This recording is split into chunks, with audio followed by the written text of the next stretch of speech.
What is up, heroes? Welcome to another episode of Heroes of the Storm. Today we're going to be taking a look at the newest hero, the Butcher. So there's a couple of different builds that I've kind of discovered with the Butcher. This one is going to be based on more so an assassin, kind of pick off a hero real quick kind of build. There's also more of a sustained attack damage-ish build, and I'll show you that in another video, but we're going to go into this very bursty kind of build, and I'll show you how to build them. So cool little skin here, and with that said, let's go into the game, and I'll show you my build. Okay guys, so we're spawning in on the Cursed Hollow, and let's take a look at our skills real quick before we get into anything else. Oh, Treasure Goblin, one of the newest additions into the game. Sorry for the lag, will be resolved in a second. But, okay, so our first skill is Hamstring. We send out a little skill shot, and it slows enemies by 50%, fades over 2 seconds, so it starts out at 50, and then gets lower of a slow over time, does a little bit of damage, and your next basic attack strikes immediately. So pretty cool skill, I like it a lot. For the next talent, W, we have Butcher's Brand. Essentially, we pick a target, and if we keep attacking that target, we deal a portion of our damage as health regen. So pretty good for survivability, getting some health back, and the essentials. So on our E, Ruthless Onslaught, a pretty big range. What it does is it actually charges to the opponent. It's a lock-on, and then it actually stuns them when it hits them, and you gain movement speed over time. So you're pretty quick on your feet.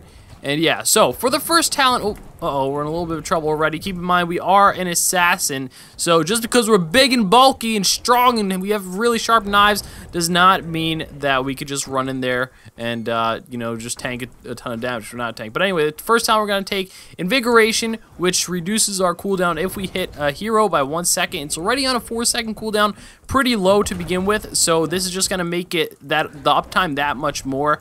And the slow uptime will be a total of 75% really, if you think about it, if we get it down to 1 second cooldown. So pretty good, and our trait is very important as well. So basically, when nearby minions are killed, they drop one little flesh, quote unquote. It's these little blood stacks here. Basically, when we get each stack actually counts as 25% bonus attack damage. 25 is the most we can have, and if we die, then we lose them all. So it's something to keep in mind. You want to kind of build them up early. There is a talent you could take, Chop Meat, which gives you 3 from each minion. Can be a little bit better, or can be good if you are maybe roaming and you are having trouble collecting stacks in lane, you know.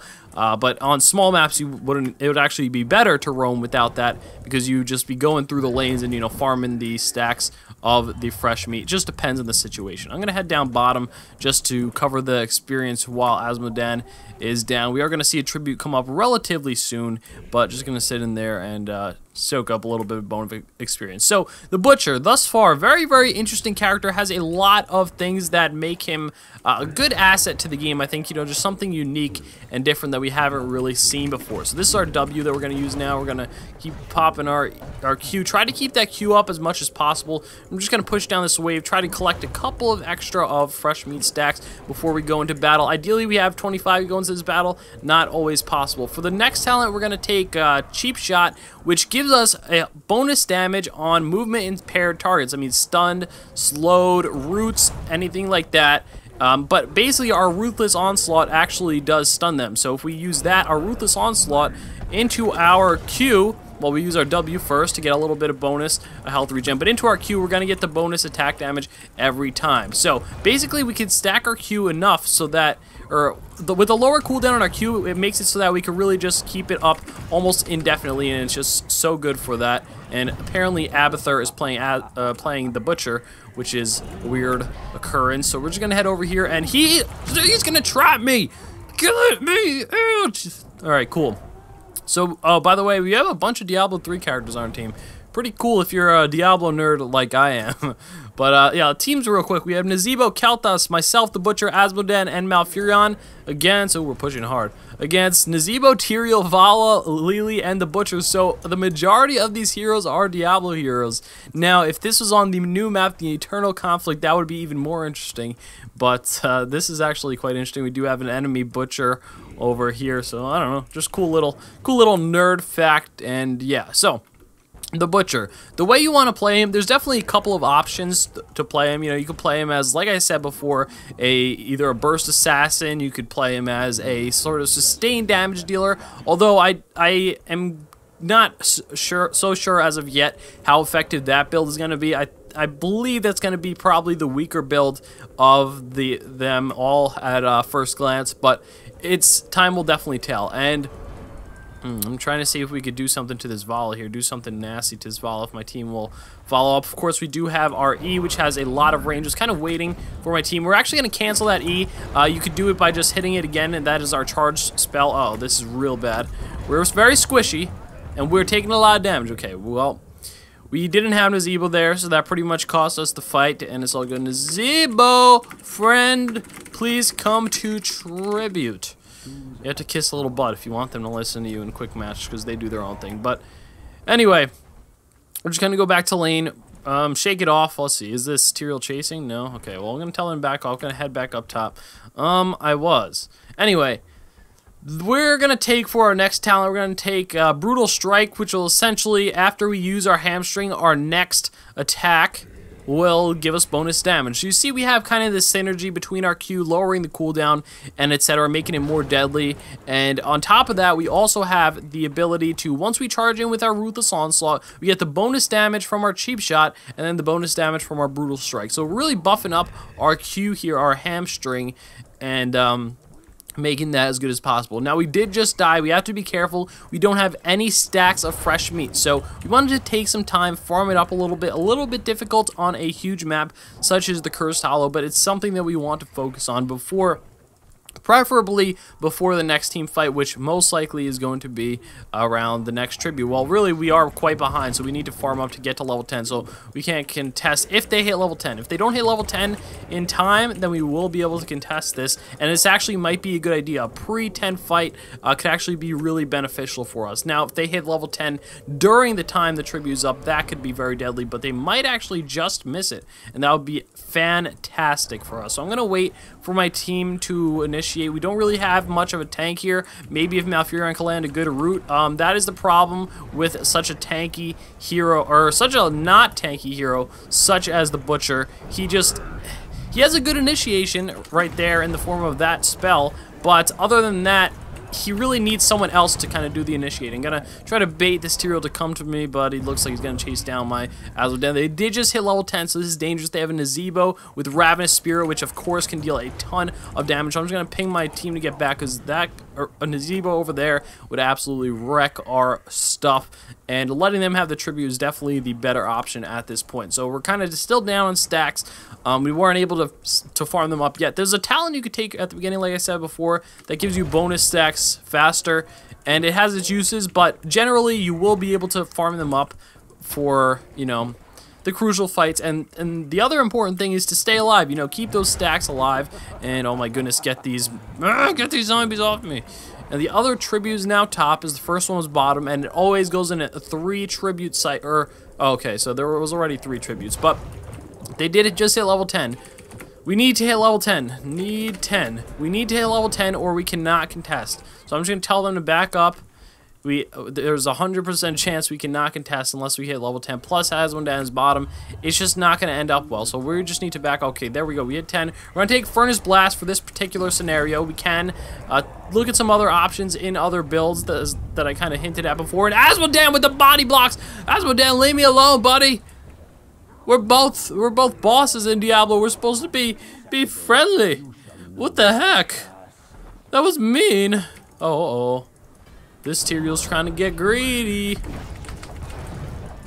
We're gonna charge in, pop our E to charge in, then we're gonna pop our W to gain some lifesteal, and then pop our Q to deal that damage that we are building for. And plus the slow and everything and all the crowd control. But overall, just our Q is really the kind of bread and butter that we want to keep up as much as possible, because not only does it deal a good chunk of damage, it's pretty low mana if we take Invigoration, which also, I don't believe I mentioned this, but it also reduces the mana cost for it if you hit an enemy hero. That's, you know, we're going to be using it on minions sometimes to farm up and stuff, but a lot of times we are going to be using it on heroes to kind of get that damage. We're going to pop our R right here. Might be in a little bit of a bad situation, overextension on my part. Did not realize that Azmodan was down bottom, so just poor play on my part. I should have been a little bit more careful there, especially since they have the curse and we are defending. Just gonna also ping that is dangerous for the Azmodan. Super important. Pinging is so useful. Something that people don't do enough. Because you can really say so much with so little time and not even saying anything. So I'm actually going to ping that the bosses might be dangerous because they did just get a pick off on me, and they also do have a talent advantage. So this would be a great time for them to boss, and it very well likely could be that they are bossing right now. Okay, they're not at ours, so they are probably at theirs. So I'm going to tell our team to try to take this boss real quick. Our team is not going to follow up 2 of our members. So this is actually very, very dangerous, as they could contest it now, and that is exactly what they're going to do. So we're just going to have to back, and we need the rest of our team to come through, or this is asking for trouble. Okay, so this Keltis is going to get picked off. There's not really much I could do here. Really, we needed our whole team to kind of follow through, and there really wasn't any other option. Now this is going to put us in a really bad spot. We have to defend the boss, and they're pretty much going to get that boss. There's no way we could really stop unless someone gets like a magical steal. I don't know, maybe Malfurion does a cool dance that distracts them, and then they could just dive in there or something like that. But generally, that's going to be very hard to recover from. By the way, they added a nice little revealing area of effect for a lot of different spells and bosses and just stuff like that. So it's a little bit easier to see when they're gonna do that. It's just pretty cool. Nothing crazy, but just the fact that they added something to make the game a little bit more fluid. I like it. Thank you so much to Blizzard. So yeah, we're gonna just defense, get some stacks. We do need to take care of that boss here, and most likely we're gonna have to give up the next tribute, but that is okay. Maybe not. It depends how fast we take out that boss. But so the next talent we're gonna take Savage Charge, which gives our Ruthless Onslaught bonus damage to heroes equal to 15% of their maximum health. So you kind of equivalent, or you could say this is the equivalent of almost a blood for blood pre-patch, which they just did kind of nerf it, and that kind of stinks. But what this is going to do is it's going to make it so that we can charge in, and that deals a good chunk of damage, plus a little bit of crowd control. And then on top of that, we have our Q, and then the bread and butter between those to really just burst down a lot of damage, or dish out a lot of damage via burst that will really make us a force to be reckoned with. Azmodan is not with us yet. No clue why I just dismounted there. You want to make sure you're using your W on the right target. It's a target that you're going to be attacking. So I kind of threw it out a little bit willy-nilly there, a little bit not caring so much. I should have been a little bit more careful with it, but we didn't engage for the time being anyway, so it wasn't that big of a deal. But it is very important if you are going to, about to get in a team fight or something, to be able to know when you want to use that Butcher's brand of still learning the names of the spells, and when it's important to kind of lay off it and save it for a crucial team fight that potentially could happen. They're about to hit level 16, which means they will gain a talent advantage on us. So if any time is the time to fight, now would be a good time if our team is going to follow up. However, the entire game we've been pretty much 4v5 in every single fight, and that has been absolutely killing us, on top of the fact that we don't have a tank. But that's neither here nor there. So it's really important later on in the game to be grouped up. If we're always split up, it's going to be impossible to win any fights, 5v4 or next to impossible, especially when they have a talent advantage. Now, they did just show top, which means we might actually have a shot at this tribute, and we're going to head over there, or I'm going to head over there. I don't know if my team is going to follow through. We are a little bit behind. Ideally, we would have got there a little bit earlier.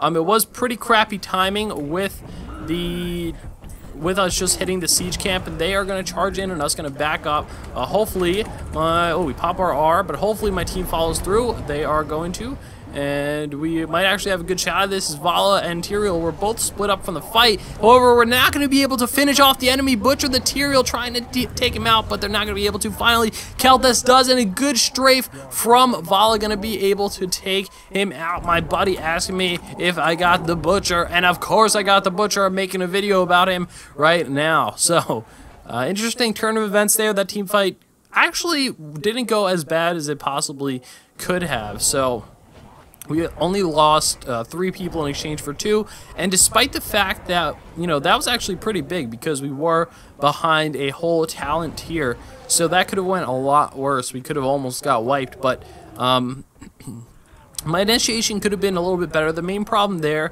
was that, I don't want to take the blame off myself because I definitely could have played that better, but not having a tank when you are a frontline, such as, you know, our entire team is just frontline and Malfurion, the healer, so we don't really have any sort of hard initiation and tanking, so whereas they have the Tyrael to do that. So I'm really the one who has almost the responsibility of initiating, and yeah, I'm not the best option for that. So for the next time, we're going to be taking Crippling Slam. There's a couple of really good options here, and my team is getting absolutely hammered. So we're going to back off because we cannot win a 5v4. I'm just going to tell them to back off. Oh boy. I'm going to try to disengage for my team. However, it's going to be super dangerous. Alright. Uh-oh, why are you going back in, Zebo? Alright, also, real quick tip. Ruthless Onslaught can also be used to escape, kind of like Illidan's Dive. You could use it on a enemy minion or just enemy hero, whatever. And if you position it right, you can use it to escape. So if I'm over here and I use it on them over here, I will move, you know, closer to them here and potentially escape depending on the situation. So they're most likely at their boss here. Just going to paint to let my team know. It could be mistaken, but there's a good chance. Yep, okay, a very good chance, and more like 100% chance that they are going to take that boss as they just did. So, yeah, but so as I was saying, it's important to have a proper team comp. Quick match doesn't always offer that. And, you know, that's okay. That's kind of what you have to expect from Quick Match if you're going to play without a draft mode. And that's why I mainly play Hero League. That's why I stick to that. Just, I mean, the ranking is cool. I did get to rank 1, but I don't feel like rank is... In this game, I don't feel like it means that much. I don't know why. Maybe to me, it just feels like that. Maybe you might disagree, but to me, it just feels like the rank is almost insignificant.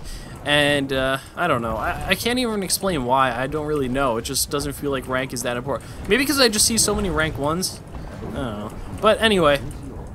yeah, I do like the drafting system, even if, well, I would still play ranked even if they did put in a draft system in Quick Match, just because, hey, it's ranked, oh, more competition, but I don't know, we'll see how it goes. Maybe because it's preseason that I feel like that, and I don't think of it that seriously, even though I got to rank 1, I don't know. But anyway, enough about that, enough about me, back to the Butcher. So what we're going to do is have to defend this boss, and this is dangerous because they are going to be absolutely pummeling our mid keep, and while this boss goes on this keep, they just hit level 20, so really they have the option to do whatever they want to us now, and I mean this as dangerously as possible. Like, they're just going to stomp all over on us. If they want to go for the core here, excuse me, they very well might have the opportunity. Now, they could also potentially throw, and this is often a time where you do see a lot of teams throw. They think just because they're ahead, they have level 20 advantage, they can actually throw, or they won't be able to throw, but sometimes they do. So we're actually going to see one of our teammates, Asmodan, AFK, so that is unfortunate, and it's super hard to come back no matter what if you do have a hero AFK.